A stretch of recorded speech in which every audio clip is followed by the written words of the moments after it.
ಆಕಾಂಕ್ಷಿಗಳು ಅವ್ರ ಜಾತಕ ಪಕ್ಷಿಗಳ ರೀತಿ ಕಾಯ್ತಾ ಇದ್ದಾರೆ. ಇವತ್ತಾಗತ್ತೆ, ನಾಳೆ ಆಗತ್ತೆ. ಎಷ್ಟೋ ಜನರ ಏಜ್ ಬಾರ್ ಆಗಿದೆ.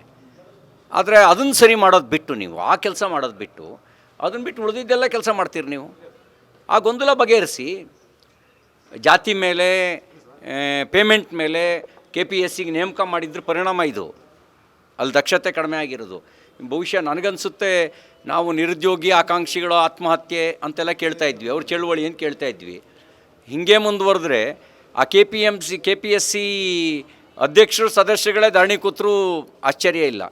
ಯಾಕೆ ಅಂತ ಹೇಳಿದ್ರೆ ಅವ್ರು ಯಾವ್ಯಾವುದೋ ಕೋಟಾದಲ್ಲಿ ನೇಮಕ ಆಗಿಬಿಟ್ಟಿದ್ದಾರೆ. ಆ ಕೋಟಾ ಭಾಳ ನಿರೀಕ್ಷೆ ಇಟ್ಕೊಂಡು ಸಾಲ ಸೂಲ ಎಲ್ಲ ಮಾಡಿ ಫುಲ್ಫಿಲ್ ಮಾಡಿ ಅಲ್ಲಿ ಬಂದು ಕೂತ್ಕೊಂಡಿದ್ದಾರೆ. ಒಂದೊಂದು ನೇಮಕಾತಿ ಮುಂದೆ ಹೋದಂಗೂ ಅವ್ರದ್ದು ಬಡ್ಡಿ ಬೆಳೀತಾ ಹೋಗುತ್ತೆ. ಅವರ ಆತಂಕದಲ್ಲಿದ್ದಾರೆ. ಹಾಗಾಗಿ ಅವರೇ ಚಳುವಳಿ ಮಾಡಿದ್ರು ಆಶ್ಚರ್ಯ ಇಲ್ಲ. ಸರ್ಕಾರ ನಡೆಸೋರು ನೀವು ಅದ್ರ ಕಡೆ ಗಮನ ಕೊಡಿ. ಅದನ್ನು ಗಮನ ಕೊಡೋದು ಬಿಟ್ಟು ಬಾಕಿ ಎಲ್ಲ ಕೆಲಸ ಮಾಡಿದ್ರೆ ಅನ್ನೋ ರೀತಿ ಮಾಡಬೇಡಿ. ಅಂಥ ವಿಷಯಗಳಿಗೆ ಗಮನ ಕೊಡಿ. ಗವರ್ನೆನ್ಸ್ ಅನ್ನೋದು ಸತ್ತೋಗಿದೆ. ಒಂದು ರೀತಿ ದಿನ ದೂಡೋ ಪರಿಸ್ಥಿತಿಗೆ ಇಷ್ಟು ಬೇಗ ಬರಬಾರ್ದಿತ್ತು. ಸರಿ, ಮಂಗಳೂರು ಗಲಭೆ ಸಂಬಂಧ ಸಾಕಷ್ಟು ಗಲಭೆಗಳಾಗ್ತಿದ್ರು ಕೂಡ ಅದನ್ನು ಹತ್ತಿಕ್ಕೋ ರೀತಿಯಲ್ಲಿ ರಾಜ್ಯ ಸರ್ಕಾರ ವಿಫಲ ಆಗಿದೆ. ನೋಡಿ, ಈಗೆಲ್ಲ ನಾವೇನಾಗ್ತಾ ಇದೆ, ಇಂಡಿವಿಜುವಲ್ ಆಗಿ ನೋಡ್ತಾ ಇದ್ದೀವಿ ಗಲಭೆಗಳನ್ನು. ಕೆಲವರಂತೂ ರೆಡಿಮೇಡ್ ಆರೋಪ. ಇದಕ್ಕೆ BJP RSS VHP ಕಾರಣ ಅನ್ನೋ ರೆಡಿಮೇಡ್ ಆರೋಪ. ಪ್ರಿಯಾಂಕ ಖರ್ಗೆ ಅವರು ಇನ್ನೊಂದು 2-3 ಜನ ಒಂದು ರೀತಿ ಇದನ್ನು ಗಿಳಿಪಾಠ ಒಪ್ಪಿಸೋ ರೀತಿಯಲ್ಲಿ ಆಗಾಗ ಆರೋಪ ಮಾಡ್ತಾನೆ ಇರ್ತಾರೆ. ಗಲಭೆಯ ಮೂಲ ಎಲ್ಲಿದೆ ಅಂತ ಅವ್ರು ಯಾರೂ ವಿಚಾರಕ್ಕೆ ಹೋಗೋದಕ್ಕೆ ಆಳಕ್ಕೆ ಹೋಗೋ ಪ್ರಯತ್ನನೇ ಮಾಡಲ್ಲ. ಅಥವಾ ಜಾಣ ಕಿವುಡ್ರ ಥರ ವರ್ತನೆ ಮಾಡ್ತಾರೆ. ಸುಹಾಸ್ ಶೆಟ್ಟಿ ಹತ್ಯೆಗೆ RSS ಕಾರಣನಾ? ಶರತ್ ಮಡಿವಾಳ ಹತ್ಯೆಗೆ RSS ಕಾರಣನಾ? ಪ್ರವೀಣ್ ನೆಟ್ಟಾರು ಹತ್ಯೆಗೆ RSS ಕಾರಣನಾ? ಯಾಕೆ ಒಂದು ಸಮುದಾಯ ಮೆಜಾರಿಟಿ ಸೈಜಬಲ್ ಇರೋ ಕಡೆನೇ ಕೋಮು ಗಲಭೆ ಪದೇ ಆಗ್ತವೆ? ಹಿಂದೂಗಳು ಎಲ್ಲ ಕಡೆನೂ 80% ಇದ್ದಾರಪ್ಪ. ಆದರೆ ಹಿಂದೂಗಳಿದ್ದ ಕಡೆ ಕೋಮು ಗಲಭೆ ಆಗೋದಾದರೆ ದೇಶದಲ್ಲೆಲ್ಲ ಆಗಬೇಕು ಕೋಮು ಗಲಭೆ. ಆದರೆ ಅದು ಬಿಟ್ಟು ಒಂದು ಕೋಮನವ್ರು ಮಾತ್ರ ಸೈಜಬಲ್ ಇರೋ ಕಡೆಗೆ ಯಾಕೆ ಆಗ್ತಾರೆ? ಅವರುಗಳು ಇದನ್ನು ದಕ್ಷಿಣದ ಕಾಶ್ಮೀರದ ಥರ ನೋಡ್ತಾ ಇದ್ದಾರೆ.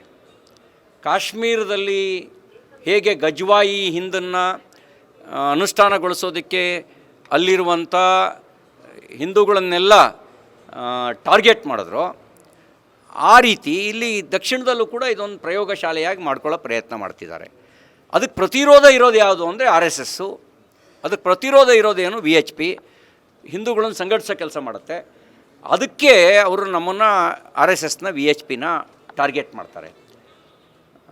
ಇರೋದೆಲ್ಲಿ ಅಂದರೆ ಇಂಟಾಲರೆನ್ಸ್ ಇರುವಂಥ ವಿಚಾರದಲ್ಲಿರೋ ಸಮಸ್ಯೆ ಇದು. ಅದನ್ನು ಯಾರೂ ಅದನ್ನು ಮೂಲಕ್ಕೆ ಕೆದಕಕ್ಕೆ ಹೋಗುವಂಥ ಕೆಲಸನೇ ಮಾಡ್ತಿಲ್ಲ. ಜಗತ್ತಿನ ಕೋಮು ಗಲಭೆಗೆ ಯಾರು ಕಾರಣ? ಭಯೋತ್ಪಾದನೆಗೆ ಯಾರು ಕಾರಣ? RSSಾ?